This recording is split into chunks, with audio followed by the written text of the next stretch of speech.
স্কুলে যেতে সন্তানকে নিয়ে এখন আর লক্কর ঝক্কর বাসে নয়, এখন থেকে শিক্ষার্থীরা স্কুলে যাবে স্মার্ট বাসে চড়ে, যে বাসে থাকবে সিসি ক্যামেরা ও এসির ব্যবস্থা। ফলে অনেকটা স্বাচ্ছন্দ্যে স্কুলে ও বাড়িতে ফিরতে পারবে কোমলমতিরা। এমনই স্মার্ট বাসের উদ্বোধন করেন ঢাকা উত্তর সিটি কর্পোরেশনের মেয়র আতিকুল ইসলাম ও শিক্ষামন্ত্রী মহিবুল হাসান চৌধুরী। ব্যতিক্রমে এই সেবায় খুশি শিক্ষার্থী অভিভাবকরা। আসাদুজ্জামান বুলেটকে সাথে নিয়ে বিস্তারিত রুমানা জামানের রিপোর্টে। লাল সবুজের আদলে বেলুন দিয়ে সাজানো হয়েছে বাসগুলো। নাম দেয়া হয়েছে 3টি ফুলের নামে, জবা, গোলাপ ও টগর। আর এসব বাসে করেই স্বাচ্ছন্দ্যে ও নিরাপদে স্কুলে ও বাড়ি ফিরবে কোমলমতি শিক্ষার্থীরা। স্মার্ট স্কুল বাস নামে এই বিশেষ পরিবহন সার্ভিসটি চালু করেছে ঢাকা উত্তর সিটি কর্পোরেশন। 3 জুলাই বনানীর বিদ্যানিকেতন স্কুল অ্যান্ড কলেজ মাঠে এই স্মার্ট বাস উদ্বোধন করেন উত্তরের মেয়র আতিক। এ সময় প্রধান অতিথি ছিলেন শিক্ষামন্ত্রী মহিবুল হাসান চৌধুরী। গণপরিবহনের দুর্ভোগ থেকে মুক্তি দেওয়ার লক্ষ্যেই চালু করা হয় এই স্মার্ট সার্ভিসটি, যেটি চলবে একটি অ্যাপসের মাধ্যমে। ফলে অভিভাবকরা ঘরে বসেই জানতে পারবে বাসের বর্তমান অবস্থান এবং সন্তান ঠিকমতো স্কুলে পৌঁছতে পেরেছে কিনা। আগামী জানুয়ারি মাস থেকে আমাদেরকে যে তথ্য আমরা পেয়েছি, সেই তথ্যটা হচ্ছে ওনারা দেখবেন যে সব ঠিক আছে কি না আছে, তারপরেই তারা পর্যায়ক্রমে এখানে আসবে। কোথায় আসবে? আমাদের আজকে 4600 জায়গায় আমাদের টার্গেট হলো এই স্কুলে যারা হেঁটে আসে, এটা বাদ দিয়ে যারা গাড়িতে আসে, ভ্যানে আসে, মাইক্রোবাস আসে, সবাইকে এখানে নিয়ে আসতে পারবো। তাহলে দেখা যাবে 20টি গাড়ির মাধ্যমে আমাদের টোটাল 3000 ছাত্র ছাত্রী এখানে তারা চলে আসবে বাসের মাধ্যমে।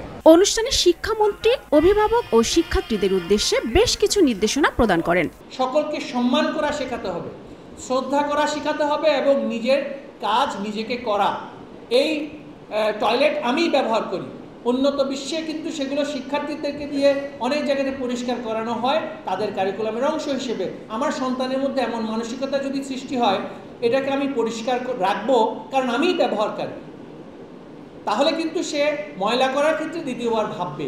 তীব্র গরম থেকে মুক্তি পেতে বাসে রয়েছে এসির ব্যবস্থা। বাসের ভেতরে বসানো হয়েছে সিসি ক্যামেরা। প্রতি কিলোমিটার হিসেবে মাসিক ভাড়া নির্ধারণ করা হয়েছে 800 থেকে 1200 টাকা। ডিএনসিসির এমন সার্ভিসে খুশি অভিভাবক ও শিক্ষার্থীরা। আমাদের বাস সার্ভিস চালু হয়েছে, এটা খুবই একটা ভালো জিনিস, কারণ আমরা অনেক দূর থেকে আসছি, যাতায়াতে আমাদের অনেক সময় অনেক সমস্যা হয়। আমার মতে এটা অনেক একটা ভালো কাজ করেছে স্কুল কর্তৃপক্ষ, কারণ অনেকে আছে যে ভ্যানে যাতায়াত করে, তাদের ইনসিকিউর ফিল হয়। যখন আমরা স্কুল বাসে উঠতে পারবো তখন আমাদের মা বাবার ফোনে একটা মেসেজ হবে, এবং যখন আমরা নামতে পারবো তখন তাদের ফোনে আরেকটি এসএমএস হবে। এটা হচ্ছে স্কুল বাসের একটি সুবিধা।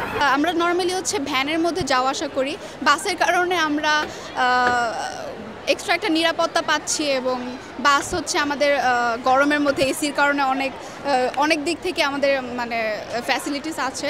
আমরা নিরাপদে আমাদের নিজস্ব স্কুল বাসে যাতায়াত করতে পারবো। আর আমরা যদি অপরিচিত বাসে উঠি তাহলে আমাদের দুর্ঘটনা যে কোনো সময় ঘটতে পারে। বাসের ভিতরে একজন নাকি মহিলা থাকবে, সেটা শুনে আমাদের খুবই ভালো লাগছে। এবং যে স্মার্ট একটা যে ব্যবস্থা তারা শুরু করছে, যে অ্যাপ চালু করছে, অ্যাপসের মাধ্যমে আমরা নাকি জানতে পারবো যে আমার বাচ্চাটা কোথায় যাচ্ছে, স্কুলে পৌঁছেছে কিনা। এই বিষয়টা যখন আমরা সচক্ষে দেখব তখন বেশি ভালো লাগবে। প্রাথমিকভাবে জবা, গোলাপ ও টগর নামের এই 3টি বাস চলবে রাজধানীতে। এর জন্য 39টি স্থানে নির্মাণ করা হয়েছে স্কুল বাস স্টপেজ। তবে শিক্ষার্থীদের দাবি পর্যায়ক্রমে যেন সব রুটে চালু করা হয় এই সার্ভিস। স্কুল বাস তো একটা নির্দিষ্ট জায়গা থেকে উঠাবে। আমি যে পরিবহন থেকে যাই সেখান থেকে তো আমাকে আমার একদম বাসার নিচ থেকে উঠায়, কিন্তু স্কুল বাসে তো আর আমি এই সুবিধাটা পাবো না। আর স্কুল বাসের যদি 5 মিনিট দেরি হয় তাহলে স্কুল বাস চলে যাবে, কিন্তু আমি যে পরিবহনে যাই সে তো আমাকে ফোন দিবে, তারপর শিওর হয়ে তারপর সে চলে যাবে। এটাই ছিল মেইনলি স্কুল বাসের অসুবিধা। আগে চালু হোক ভালো মতো, তারপরে আমরা দেখব সার্ভিসটা কিভাবে দিচ্ছে, যতটুকু বলছে অতটুকু আমরা পাচ্ছি কিনা, তারপরে আমরা এটা আরো বাস নেওয়ার জন্য আগ্রহী দেখাবো আর কি। আসলে যদি গার্ডিয়ানকে আনা যেত তাহলে আমাদের জন্য একটু বেশি ভালো হতো, কারণ আমরা চাচ্ছি না আর কি বাচ্চাদেরকে একা ছাড়ার জন্য। ছাত্রছাত্রীদের গতিবিধি পর্যবেক্ষণ করতে অভিভাবকদের জন্য রয়েছে বিশেষ অ্যাপস।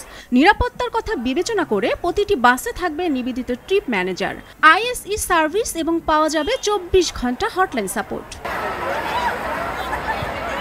রুমানা জামান, ভোরের কাগজ।